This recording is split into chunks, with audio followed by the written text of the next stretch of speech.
Thank you so much. Yeah. I just thought that would be a lot easier to try to Welcome, everyone. So my name's Jose Medina. Oh, one thing, I'm so sorry. Do you mind sliding your chair? Or I can do this just because I'm Rachel Hogue. I could see Thank you for attending our class. Let me go over some data disclaimers. I'm sure you've seen this all week. Anybody else feel like we've been in Vegas for 9 days? Yeah. All right, so data disclaimer, make sure you pay attention to that. If you do any calling, reaching out to people, make sure you are TCPA compliant and all of that.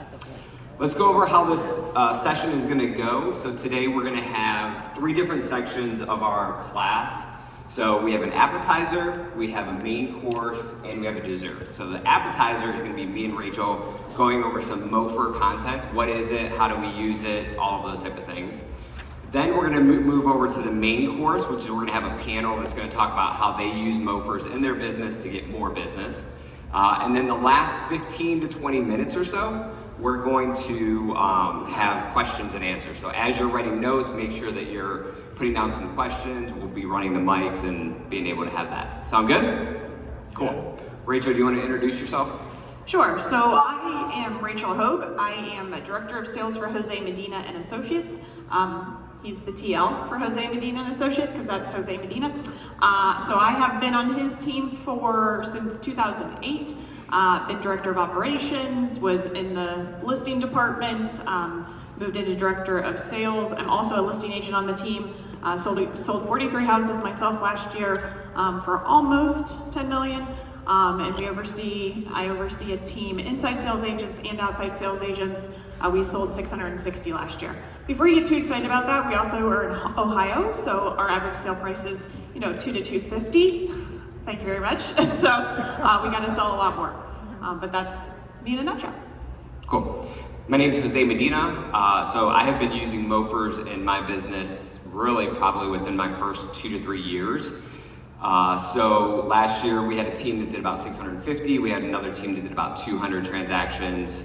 So we have a total of 850 transactions. I'm still actively in sales. So I'm in trenches with you all day long. Just got a house under contract last night. And so I know exactly what you guys are going through on a daily basis. I'm also a OP of 3 different market centers and run a business called Powered by Impact, which is an expansion platform, and we're in 22 different cities. Did I miss anything? I think that's enough to board them, so yes. Okay, let's awesome. move on. So you're at this class for probably one of 2 reasons, or maybe 3. So one, by show of hands, who is like, I'm not sure what a MoFR is, it sounds interesting, and I'm coming to find out what a MoFR really is. Okay, awesome. Second group of people is, I have MoFRs in my business, or I know what it is, but I actually, I'm looking to make it better or expound on what it is. Awesome. Third group would be, I'm in the wrong class, I don't know what I'm doing here. One person back there, awesome. Cool. So let's talk about what a MoFR is. Is that me, Rachel? That is you, yes. Okay, awesome. Rachel keeps me in line. So let's start with what a MoFR is not. So a MoFR is not just marketing. How many of us have seen in our market center or in our area that we service an agent that puts up a billboard, and maybe this is you, and if it is, I apologize. Maybe it's you put up a billboard and says, I sold 322 houses last year, look how great I am, right? Or I have 32 years of experience in real estate, right? So that's not a MoFR. That is marketing, which there's nothing wrong with it, and we see a lot of it. But a MoFR basically has to have 2 main components. One is an offer, and then 2 is a response mechanism, right? So I'm offering something in hopes to get the phone to ring, in hopes to get someone to click on the email, in hopes that someone picks up the phone and calls me. Make sense? All right, so there are actually 2 different kinds of MoFRs. There are direct and indirect MoFRs.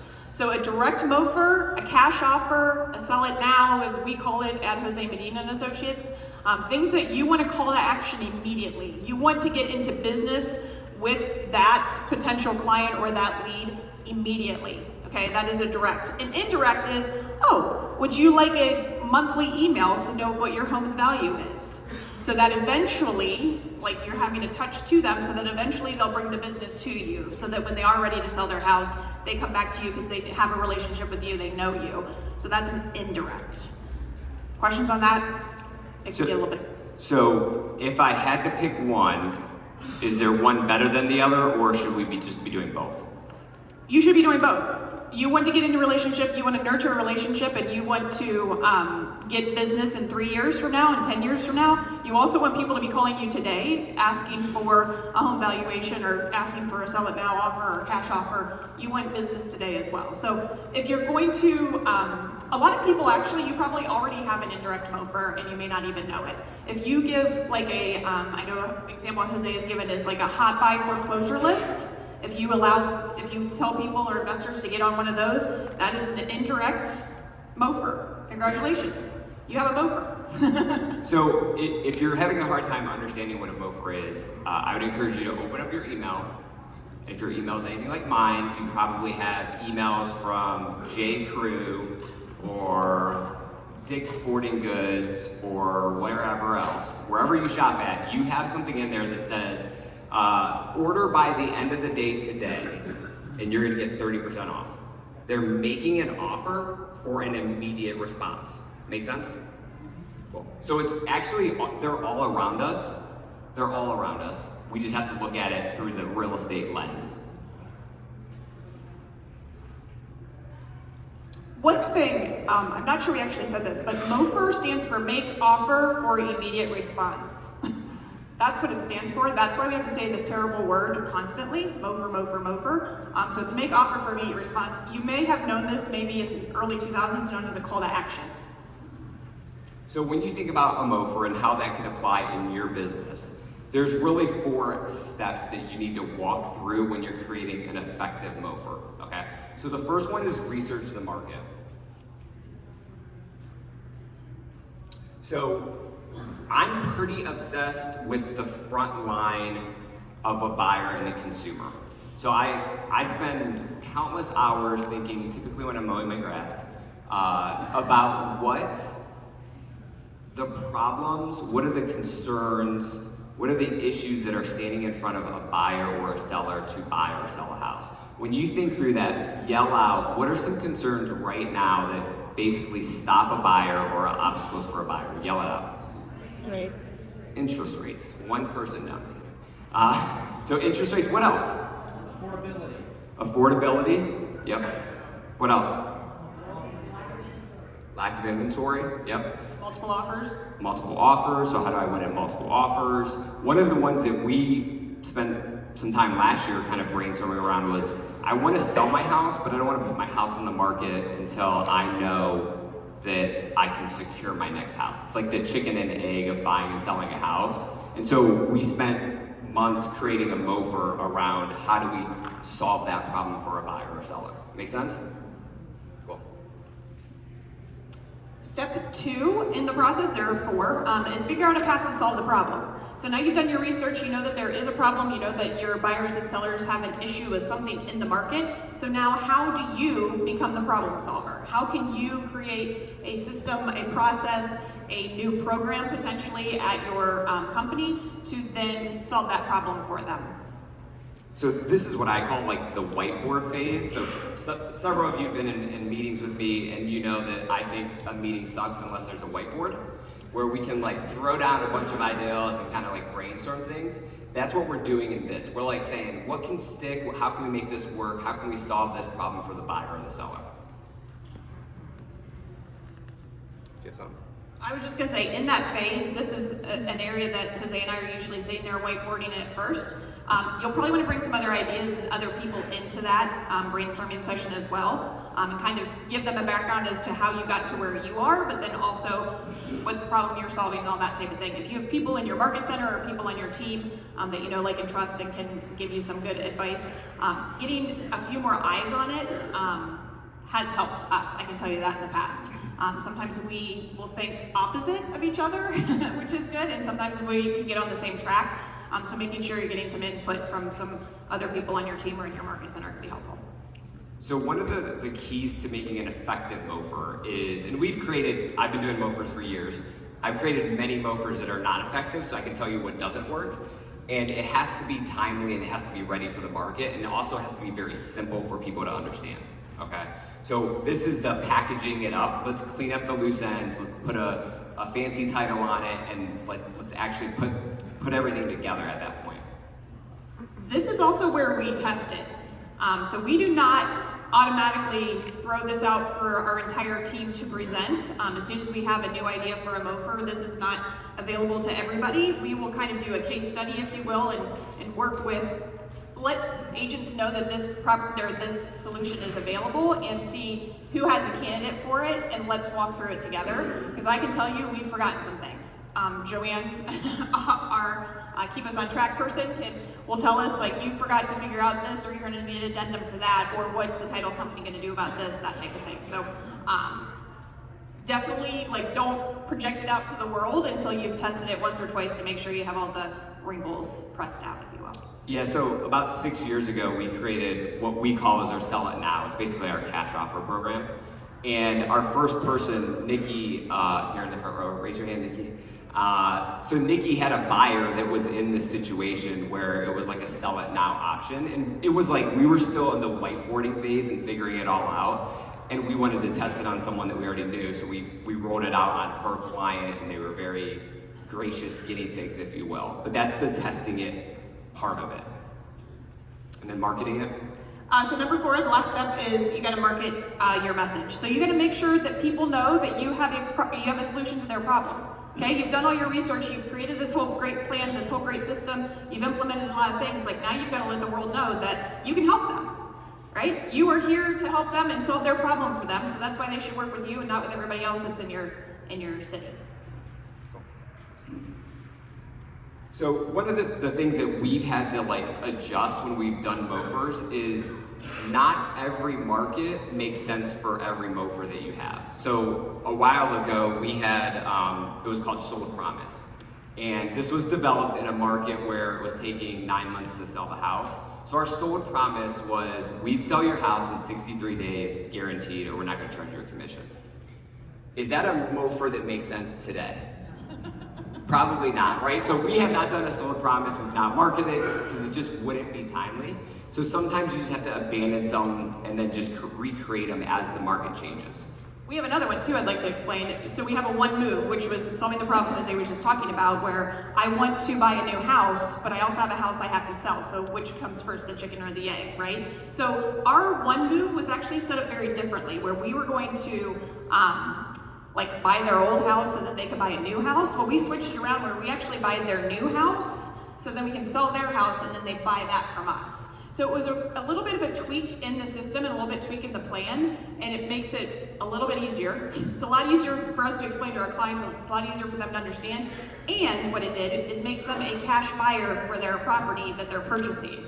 We all know a cash offer trumps a lot of other things, correct? So it really gave them an advantage in that particular market with just a little tweak. It was a program we've been offering for however many years. A little tweak makes it a better program for our clients.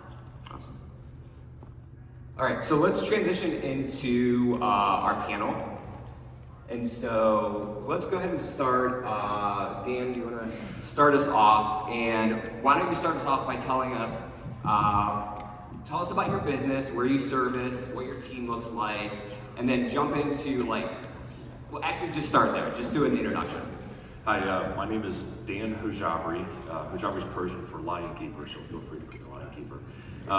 So I live in Mount Airy, Frederick. It's the suburbs of Baltimore, Washington, D.C., and Maryland. Been licensed, this is my 20th year. However, I've been full-time since 2015, so I had quite the journey getting to where I'm at now. Currently have 6 agents, 4 admin, and we average about 100 units a year as a team. Awesome. Steve? My name is Steve LaMothe. I'm in Northern California, capital city Sacramento. Last year we landed about 125 units, 100 million, with 4 agents, 2 admins, and VAs. And we've leaned in heavily to the MoFer strategy for 6 years, 7 years. Awesome. All right, so Dan, we already know Rachel. So Dan, tell me, when you think about MoFers in your business, when did you start getting purposeful about it? And like, what does it look like? If I'm still in the audience, I'm still not sure what a MoFer is, and I don't want to buy people's houses. How does it look in your business? Sure, I think you summarized it, give a good example earlier about the email from like Dick's Sporting Goods, like buy now to like the next couple hours or you miss this discount. So it's kind of creating that, I don't want to miss out, I want that deal, how can I get that? So you kind of look at creating FOMO a bit. So there is marketing involved, however the messaging is very specific to what you want the end user to react to.